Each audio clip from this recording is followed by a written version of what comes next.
Hey, it's the podcast guy. Sutton United Talk Time on podcast. It's the Sutton Podcast. And there it is! Sutton United at the GM Vauxhall Conference have put out First Division Coventry City, winners of the FA Cup themselves less than 2 years ago. And what a moment to enjoy for the fans of this Surrey side. They've had their moments before, but never one like this. But the whistle goes down. Delight for Sutton United. Sutton United from the National League are through to the last 16 of the FA Cup.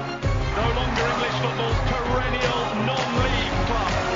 A 123-year crescendo reaches a new peak for Sutton United, who are promoted to the Football League for the first time. Hello and welcome to another episode of Sutton United Talk Time on podcast. Tech issues, but my backup plan has kicked into place.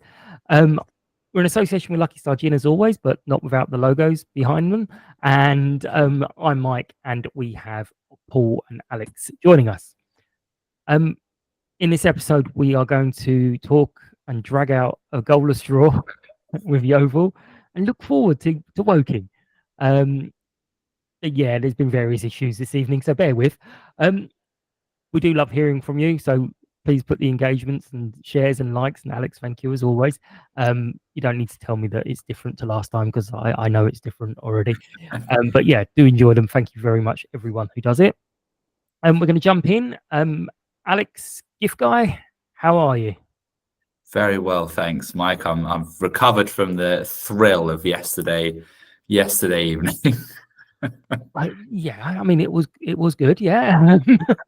And Paul, the cycling guy, or one of the cycling guys. We seem to have a lot of cycling guys. How are you? I'm good, mate. Yeah. Enjoy my football. Yeah, Good stuff.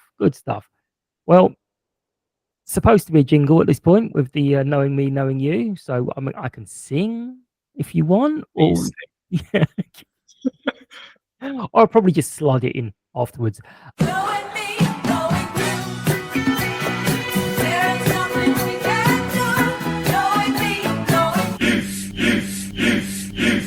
So you were set homework, and the jingle is going to go in here. So, if you remember, and neither of you looked shocked or panicked, how do you feel about the club's community involvement? So, Paul, we'll start with you. How do you feel about sort of the community side and how it's sort of developed this season so far? Oh, there's a question. I mean, He didn't read the invite, did he? Didn't read the invite. Bastard. Lack of preparation. I mean, you know, I've been watching Sutton for 6 or 7 years now, and the thing that in this wave anyway, but and the thing that jumps out of you as a newbie is that community link, isn't it? So actually, I think something we should be very proud of. From the football standpoint, and also from a non-footballing standpoint, and certainly, and that manifested itself. I know that manifested itself on the pitch with when we had the plastic pitch and all the teams we got, and our links into the community. So, but I did get a sense early on that we were well established in the community, but how that translated into ticket sales, I think, was a bit of a challenge, wasn't it? And I think when we say community, I think there was probably a part of the community, but actually a lot of the community was untapped, and it feels like that we're making a few strides in that space. Yeah, absolutely. Alex? Yeah, agreed. And I think one of the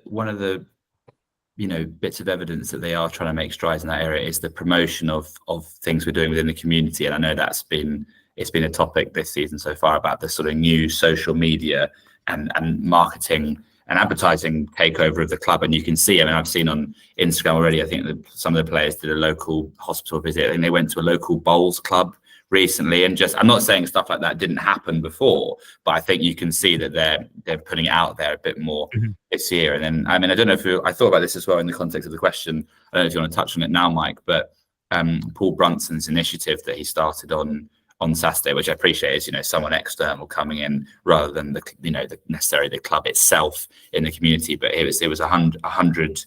He's trying to get 100 underprivileged children to games at certain points throughout the season, isn't he? So that's can tie in with our community involvement. Again, it all sort of feeds into this slightly more sophisticated package of commercial and community involvement that we're pushing forward this season. Yeah, it's like that bit about the underprivileged who might have been my fault getting it out there. It's more for people who haven't been to football before, people who might feel uncomfortable. Football is not just aimed at kids. Oh, sure. But it's still a community thing with people who perhaps felt, it's not for me. Yeah. And we're going, yeah, it really is. We're all a bunch of weirdos. Don't you worry. Come on, come and join in. Yeah, I mean, Paul touching it. The classics, the hospital visits, the school visits. As far as I'm concerned, you can't beat them. And one of the things I spoke to Josh about is the fact that we're now training in Sutton means that the players can get far more involved. But what Josh did is when they were over at Harlem, it took us an hour and a bit to get here, and then another hour and a bit to get home, and it just wasn't there.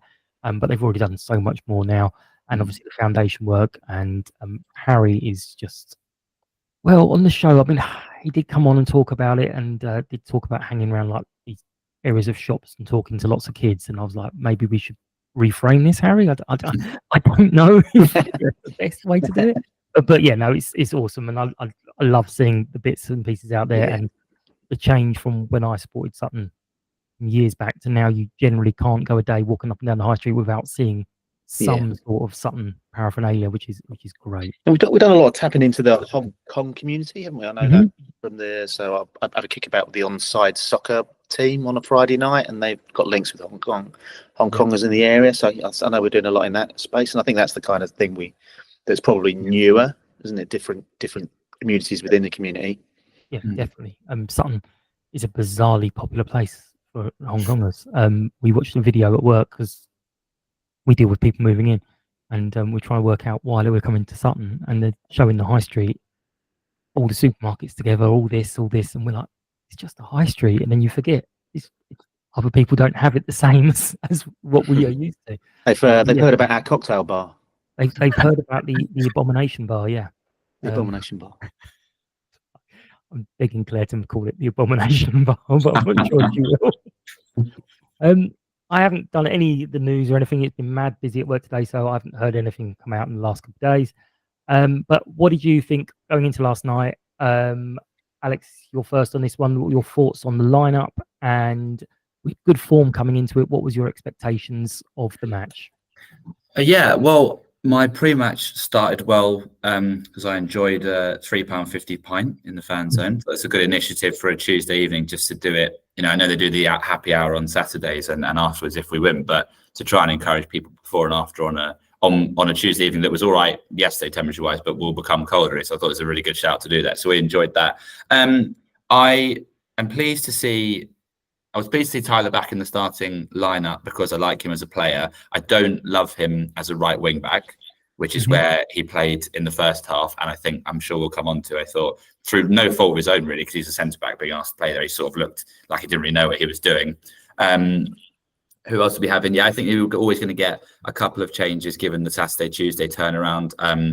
Again, I like Siju as a player and as a bloke, more importantly. But I did think that, and again, I'm sure there's something we'll come on to, but I did think that we had more control of the ball when Finley came on in the second half. But yeah, I mean, I thought if it makes sense to do a few changes, which you need to do because of the quick turnaround, but without making wholesale changes that completely disrupt the momentum as you say, after a couple of wins. Paul, what were your? Yeah, on the team lineup, so I agree with Alex very much. I guess the litmus test for me was I'm not a season ticket holder this year because I want to go to more away games and I can't go to home and away. So I've got the season ticket and I wasn't planning to go this game, but I wanted to give it a go. The progress is there. I can see the progress. I'm warming to the team. I'm warming to Stevie. It was under the lights, and I think the two ends piece things working well. And it was like, actually, at the end of the day, do I want to go? Yes, I do. And So I guess so that's where I was with it all, and then saw the team line up, and it does feel as though we're getting a bit more settled with the team lineup. I think we, against the backdrop of Alex saying there about we've got to move it around because we've got Saturday, Tuesday, and it was about what I mean. I guess I was thinking about what sort of team is going to turn up, because I guess there's the inconsistency piece, isn't there, and there's that disjointed piece, but equally seen some real flashes of some improvement as we're going along. It's just that inconsistency piece. So it was about, I wonder what team will turn up. Actually, we've looked really good in some games, awful in others, and plenty in the middle. So that's where I was with it. But absolutely, I agree with Alex in terms of, and even within games, right? Like even for example, we had a pretty good first half, and certainly the start of the second half was very good, and then suddenly looked like they couldn't pass it to a yellow shirt, and then quite good at the end again. So really you make. Yeah, absolutely. And I did have a draw in the prediction league, but and Yeovil, no one had a 0-0 draw, by the way. And Yeovil are useful. I thought Yeovil were going to be a useful team. They got McGavin comes with a little bit of a star sign, and they got a couple of decent under-21s in there, I thought. And Cooper's got some managerial chops, so I didn't think it'd be an easy game either. So and when they first rolled up on the pitch, I thought they looked one of the more physical sides we've played. So I thought this is going to be an interesting matchup. Yeah, I mean, I get sucked into the whole, we've won a couple of games, that's it. They've just come up, but Yeovil aren't a mug club. They were championship 10 years ago. Yeah. So contrary to what Alex just said, I thought the first half we struggled, and I think Steve said first half they had done a little bit better than us. Right, so I was talking about Saturday. Oh, okay, fair enough. I was like, I was doubting myself. That was going to be an interesting 5 minutes. First half yesterday was a struggle for sure. Yeah. So, Paul, how was the first half? And Alex has already mentioned that it's like oddness of the shape, and we had Charlie and Edwin at sort of left back, but not supposed to be left back. Are you supposed to be left centre mid, or what was going on? What were you thinking sort of in the first half? Was it? I was thinking, when will I get some chips? That's the main thing on my mind. I paid one is that they this is a physical team. Absolutely, I was like, okay, this will be interesting. The other one was, but and when we first and in the first 5 minutes or so, it was clear that we were playing wing backs at some point, weren't we? And it was also clear that we were grappling with the system a bit. I thought out possession, I thought we were closing down well. I thought in possession it was a bit messy, and we were a bit disjointed, and in transition as well. I thought again it was a bit disjointed as well. But I saw some flashes of some good stuff in there. But yeah, it wasn't a great half, and we were definitely the second best team in not a great half. Yeah, I mean, you mentioned you said about the pressing, and Alex, that's probably a lot to do with Jaden, because he does not stop.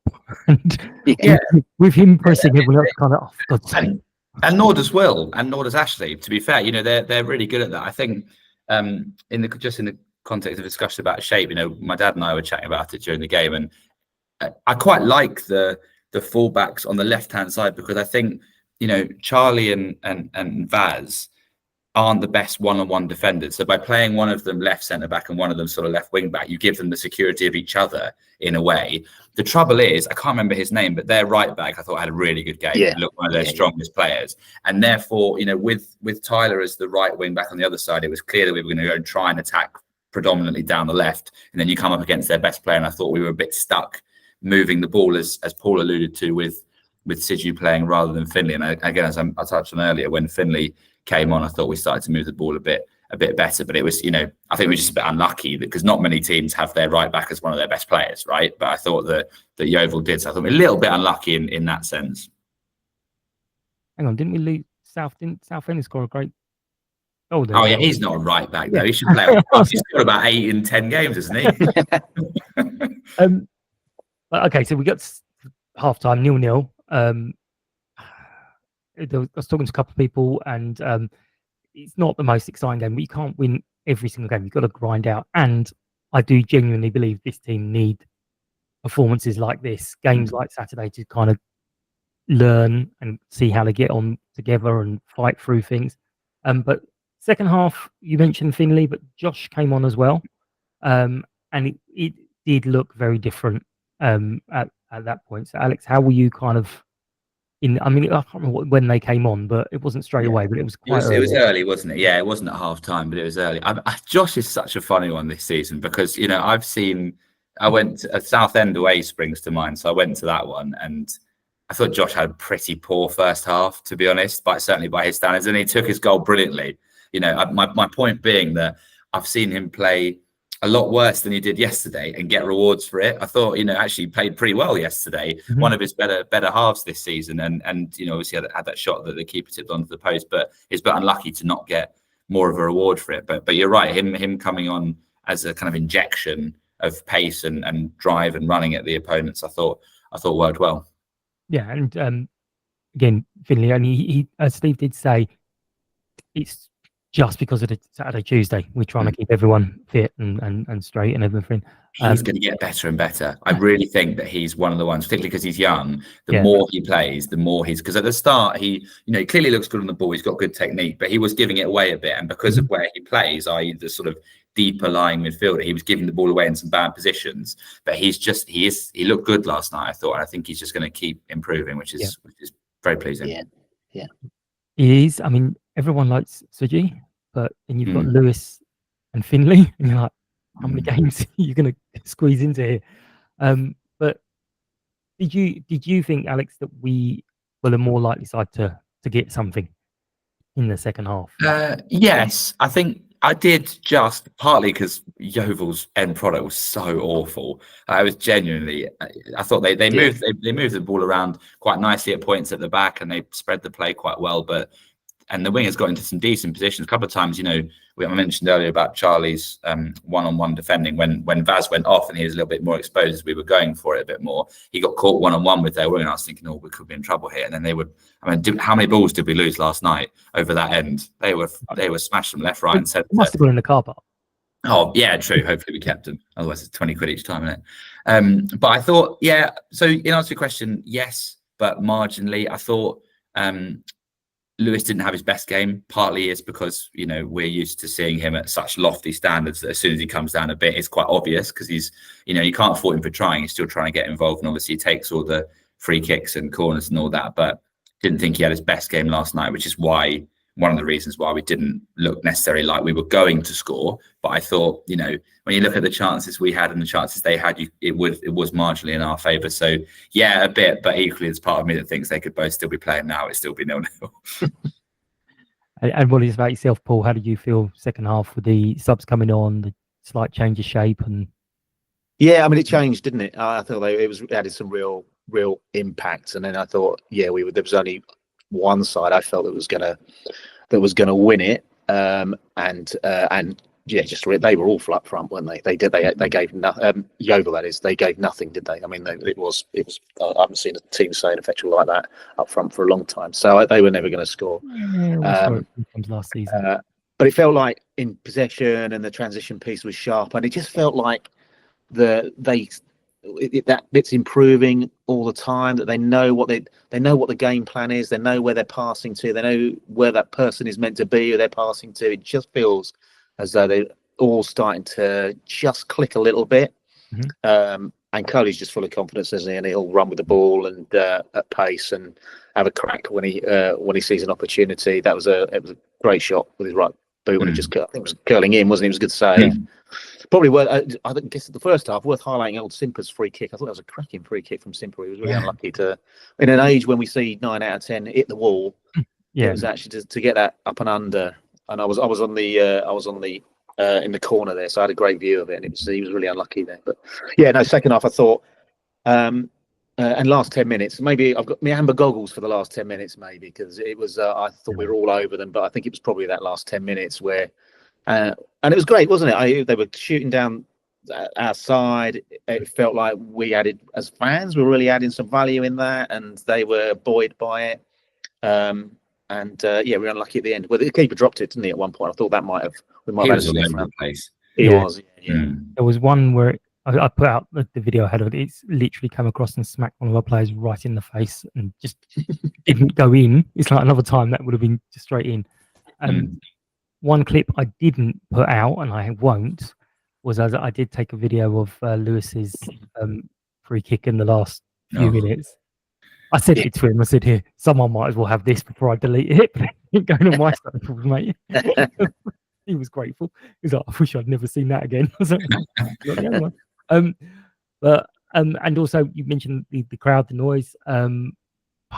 It's superb, and I think Leanne has to have a bit of a shout for this because she's the steward in front, and she gets them going. She kind of does, yeah. If they're not shouting, she's telling them off.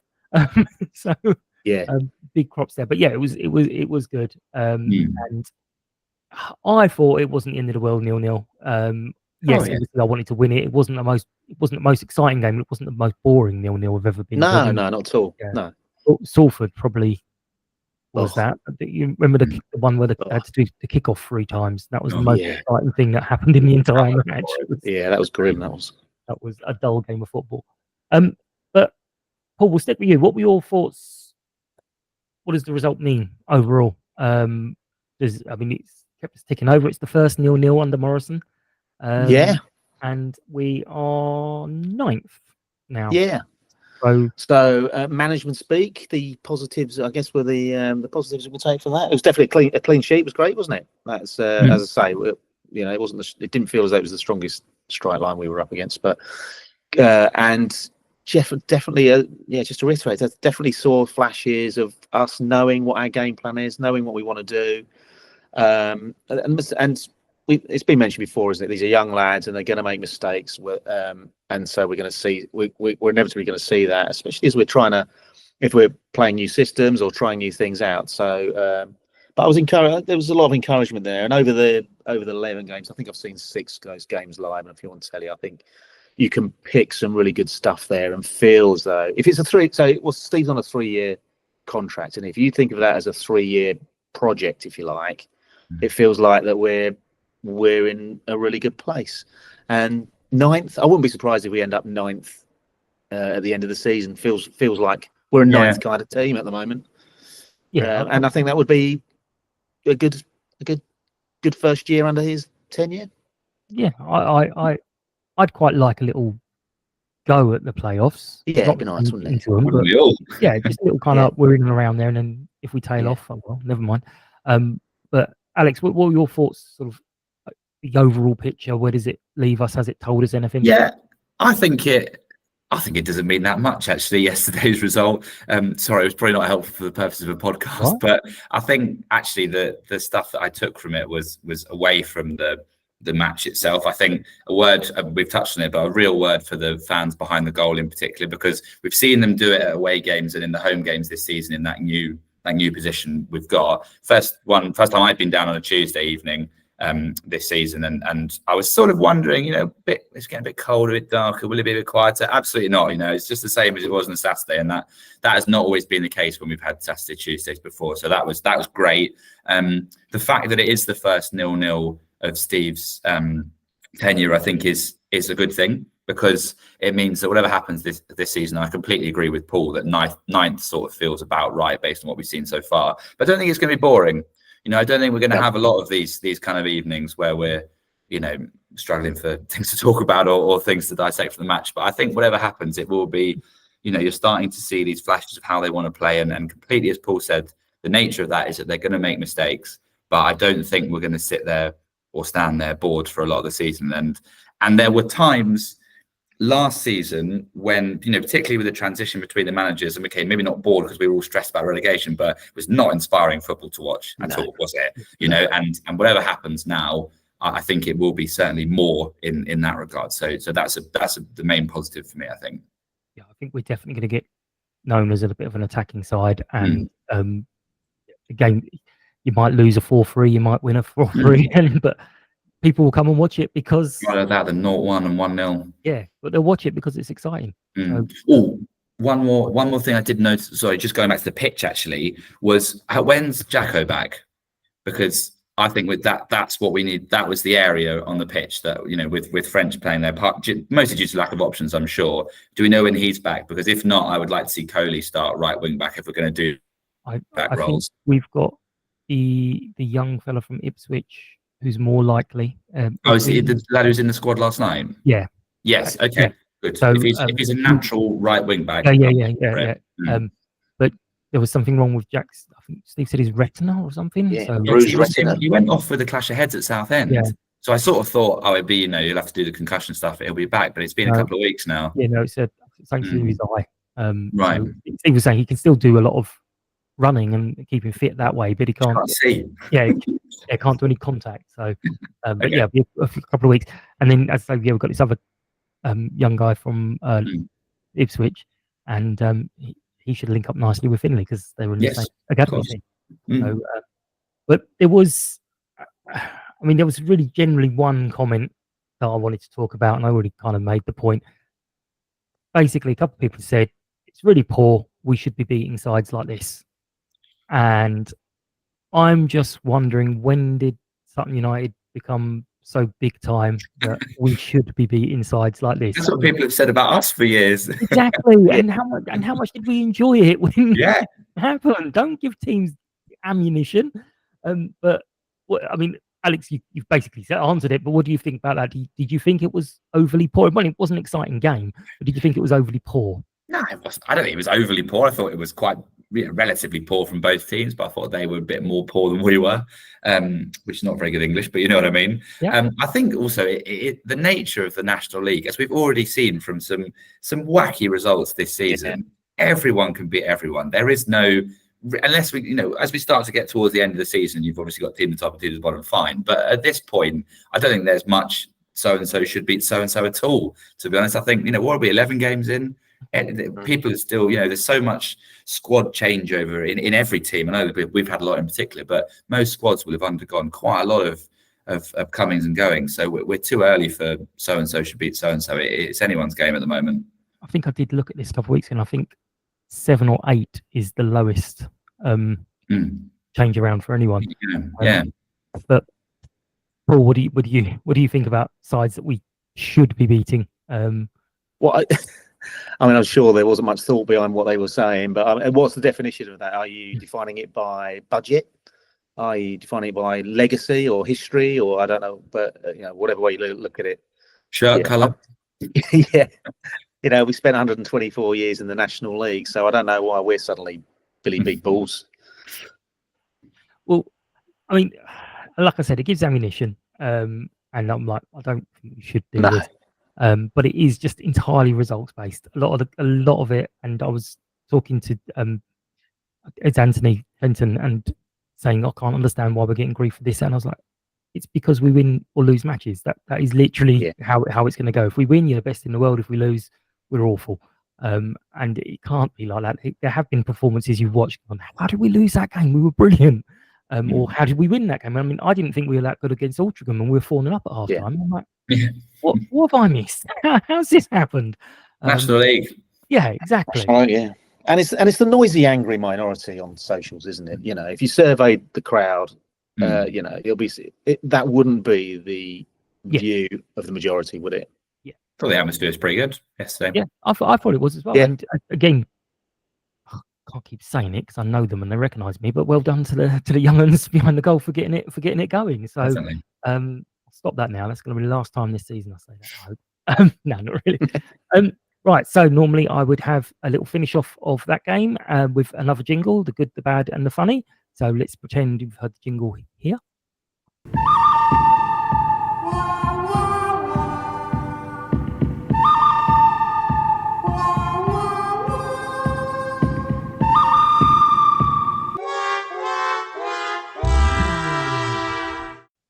And Paul, what was your good about yesterday?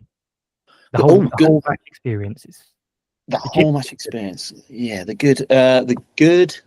I think it was the atmosphere, actually. Yeah, it was. Yeah, just cut out the jazz drumming a little bit and stick to the.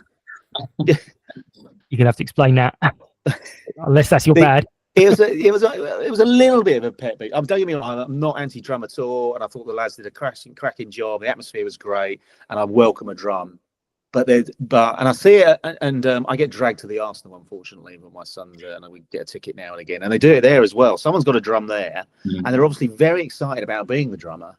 and and instead of just hitting the key notes, they're bashing away all notes to a dozen, and actually it sometimes puts off people who are singing, and they don't get the timing right. So sometimes just to lay off it a little bit would be my that was my do a drumming coaching workshop, Paul.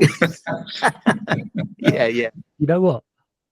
You say that in jest, but I've said lots of times we should have something on a Thursday or something with the kids, the young ones coming down, discussing what they're going to do, discussing some things. I know it's sad, but Palace have a great atmosphere, and people took the pee out of them for doing that, getting people down to get organised. But it's like, why not? But Alex, what was your good on the whole experience? My good was discovering how I feel about Finley, actually, I think, because, which sounds a bit dramatic, but as I say, I've been sort of a bit hit and miss with him this season because, as I say, clearly good on the ball, but was giving it away in dodgy positions. But thought we really missed him yesterday and looked better when he came on in the second half. And so that was good for me. Excellent. And what was your bad? My bad was Tyler at right wing back. Nothing against him as a person or as a footballer. It's just not his position. He's probably never been asked to play there before, and he didn't look like he knew what he was doing. Bless him. So let's not do that again. Paul, have we covered your bad? Or I think the whole gamut of good and bad in the drumming of at Sutton United. Okay, and what was your funny? Don't say the drumming. There's nothing funny. Nothing funny about the drumming. No. The funny. I guess the funny, that was the I really enjoyed the furore about the cocktail bar online, which I thought was hilarious. And that was the first time I was back at the ground after seeing all that, and it wasn't quite it did bring me a chuckle to my give me a chuckle when I got there, and it wasn't quite the sandy beach laid out with umbrellas that I thought it might be. It was just what you're saying is you're disappointed that it was so tame. That it was Right, so Claire's Abomination Bar was was very ham it up. Come on. we want hammocks and everything. Alex, what was your funny? This is easy. Yeovil's shooting honestly was comically bad, and please let every team who comes to visit us this season shoot like that. They were awful. Crossing than the shooting, I felt. Oh, but that's the thing. I couldn't tell what it was, because particularly in the second half when we were standing in the TARDIS and they're up the other end, your depth perception's a bit off. I couldn't tell if they were crossing. I'm sure there was one shot that went out for a throw-in, and that made me laugh. Although to be fair, there was one that Steve saved with his chin or nose, depending on. That was first half. They did have. My good maybe should have been Steve Arnold's face. Yeah. Take it the wrong way. Never mind.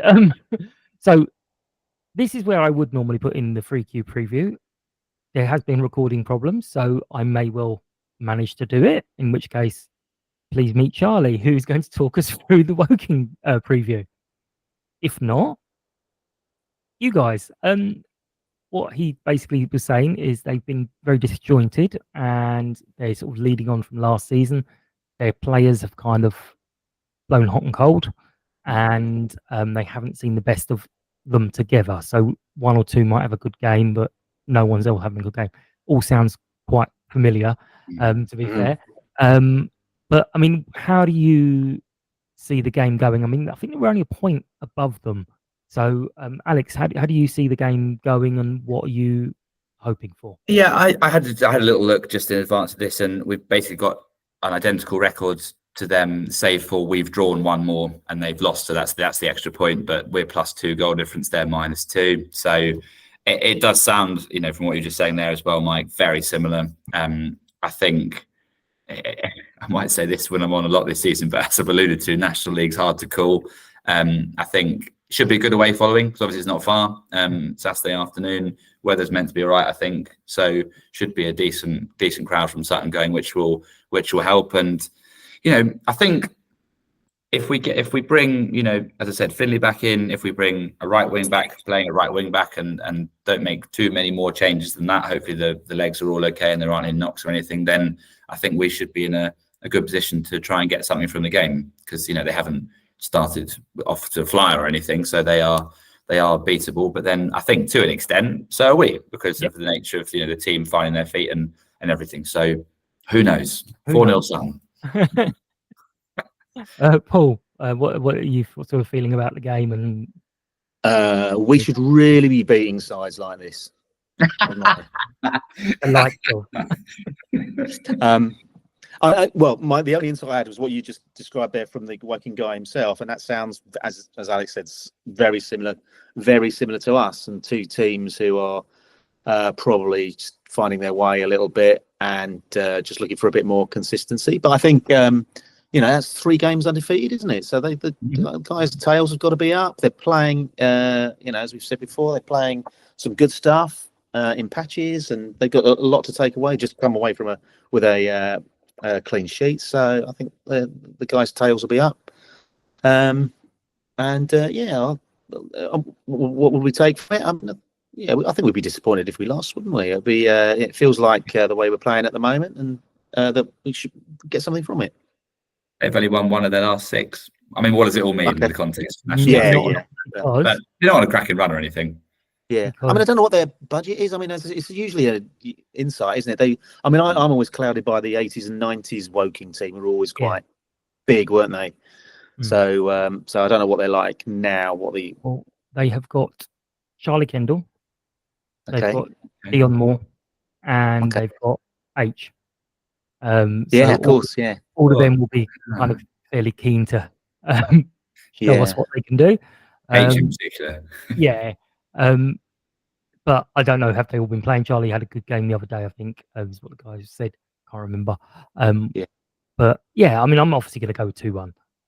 Paul, I want a prediction from you, but obviously you can change it before you enter your thing. Got a whiff of a draw about it. I'll go 1-1. Yeah, I did. I think I noticed you put 2-1 last week. Me? Did I? Or someone did. Someone who should know better did the same as me. Do you always put 2-1, Mike? Is that your I've rule? put 2-1 for so long, it just feels like forever. When was the last You're doing time all you right won though, aren't you? It's never won. It's 66 games that I've been wrong. We haven't won 2-1 in 66. No. I didn't start it in all those 66, but there's a good portion of it I was doing 2-1s. There's a very good portion. I think that's not a bad shout for Saturday. I think we could. Yeah, I think that could be. What's going to happen is it'll be 2-1 going to the last few minutes, and one of our players will go, "No, fuck that. We're not letting him be right, and we'll score an own goal, or we'll score another goal." It's just they're not having it. So I would again put the little link up normally to say about the Prediction League, but there's loads of them. It's basically just the same link as always. You enter the form and join the league. It's lots of fun, and you can all take the mick out of me when you start beating me. But we have done spectacularly well, gents. That was way more than we thought we were going to do. We managed to talk about nothing for a good while. And we're going to wrap up this episode of Sutton Podcast. As always, appreciate the attention and any feedback. Do give us a like and all the rest of it, the thumbs up and all those things. I'm loving some of the comments. Some of them not so much, but I'm loving most of the comments. If there's anything you want to talk about on the show, we can start doing other little things where rather than just talk about first half, second half, there's a bit more deeper question, fire them in. We can find out what people think about various things. Do follow, like, and share all the rest of it. Leave us a review, and we are back on Sunday, with Andrew Youngman and Mark Bravery, and we're going to talk all things Woking. Get the questions in, and we are going to finish now. Definitely. Thank you, Alex. Thank you, Paul. Thanks, Mike. Our sponsors, Lucky Star Gin. Hope you've enjoyed this episode of Sutton Podcast. Take care and see you soon. Bye-bye. United! United! United!